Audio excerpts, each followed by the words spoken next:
Bonsoir, c'est la troisième vidéo de ce soir sur la thématique du réveil des consciences et sur la partie sur la reconstruction. Et donc, j'ai abordé cette dernière partie en évoquant la question du plan de table de ta vie. Et le plan de table de ta vie a défini une partie de ta vie, mais c'est pas encore terminé. Et c'est là où il faut avoir la foi et la foi en ce que le Seigneur peut rendre merveilleux, ce qui a peut-être de plus horrible. Et donc il faut continuer et se battre.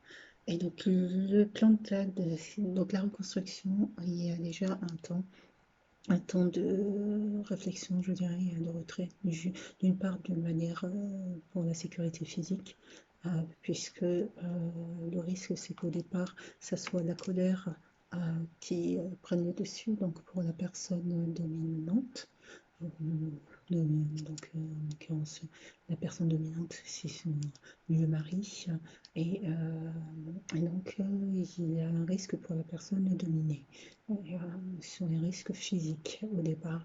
Et donc la première chose qu'il va souhaiter, c'est récupérer sa femme, sa concubine, le plus rapidement possible. Donc il va sûrement se rendre dans les lieux où elle a l'habitude d'y aller lorsque le couple est en dispute, est en froid.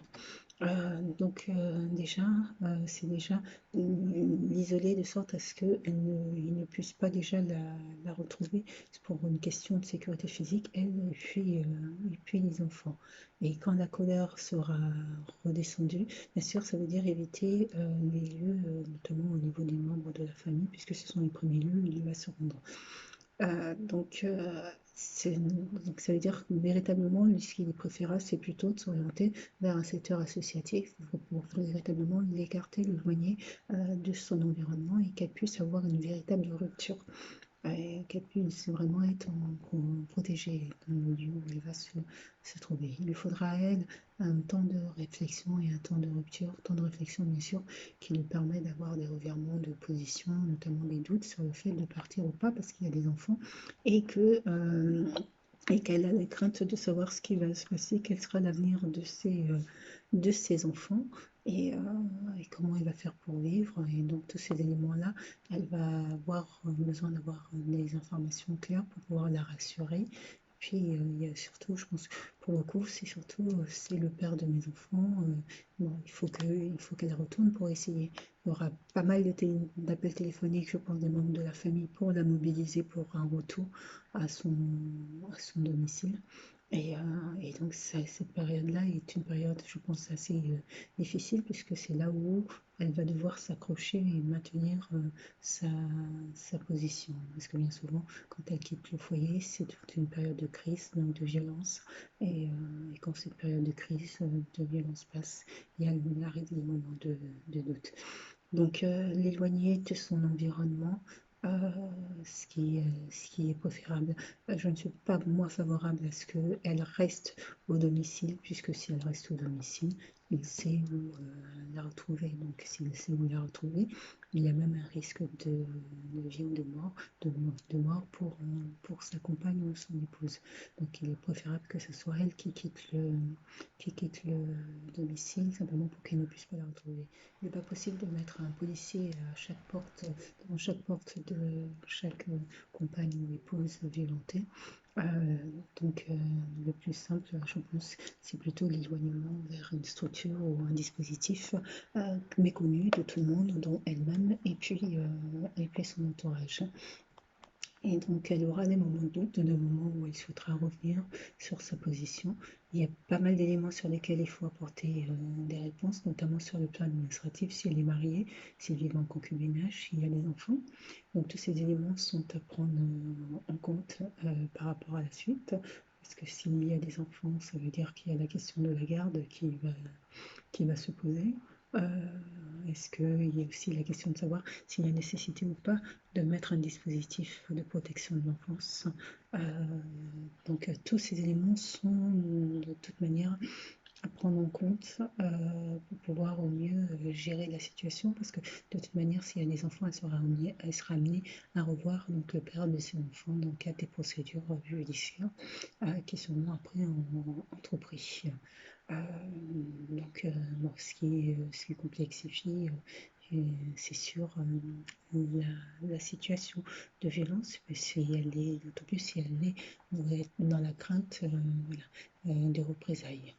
Et il est fort probable sur des profils comme ça a été dans le film, il est fort probable que voilà, les représailles ne sont peut-être pas directes, ça peut émaner notamment des autres membres de l'entourage de l'époux, notamment des amis assez bien placés.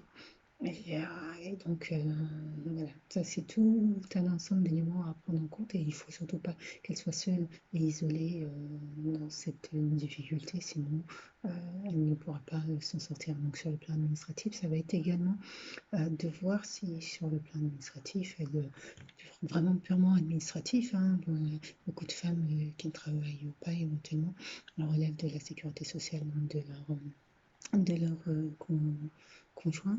Euh, Ça va être notamment de voir si éventuellement un logement quel logement est-ce qu'il y a un retour possible au domicile. Et je le dis et j'insiste, le retour au domicile est une prise de risque à mon avis. S'il retourne dans le domicile où elle était, il est fort probable il peut la retrouver très facilement et je pense que c'est une beaucoup trop grande prise de risque et qu'il est préférable que plutôt elle retrouve un autre logement que de retourner dans le logement où le couple a vécu cette situation de maltraitance. Voilà. Donc ça, ce sont des éléments administratifs, effectivement, sur lesquels il va falloir de toute manière apporter une réponse, déjà pour la rassurer elle, et puis pour qu'elle puisse envisager de se reconstruire et vraiment qu'elle se dise que ce n'est pas terminé, hein, et que sa vie ne s'arrête pas à cette histoire à ce couple et à ce qu'elle a connu et qu'il y a une possibilité de rebondir et voilà, de s'appuyer sur ses capacités de résilience. Donc ça, c'est sur la partie administrative. Il y a la partie qui est, je pense, aussi cruciale et fondamentale, c'est la partie de retour à l'estime de soi pour des femmes qui, pendant longtemps, ont vécu dans des situations de maltraitance psychologique, de violence verbale notamment. Et ces violences verbales quotidiennes vont créer une mésestime d'elles-mêmes. Et donc, comment justement passer au-delà et retrouver une confiance en elles quand quotidiennement elles ont entendu elles entendent que, qu'elles sont grosses ou que, qu'ils voudraient d'elles, voilà, que physiquement elles ne sont plus potables. Donc c'est comment se reconstruire justement et retrouver de l'estime de soi lorsque le quotidien n'a été que de la maltraitance psychologique. Donc, je vais refaire une prochaine vidéo. À tout de suite.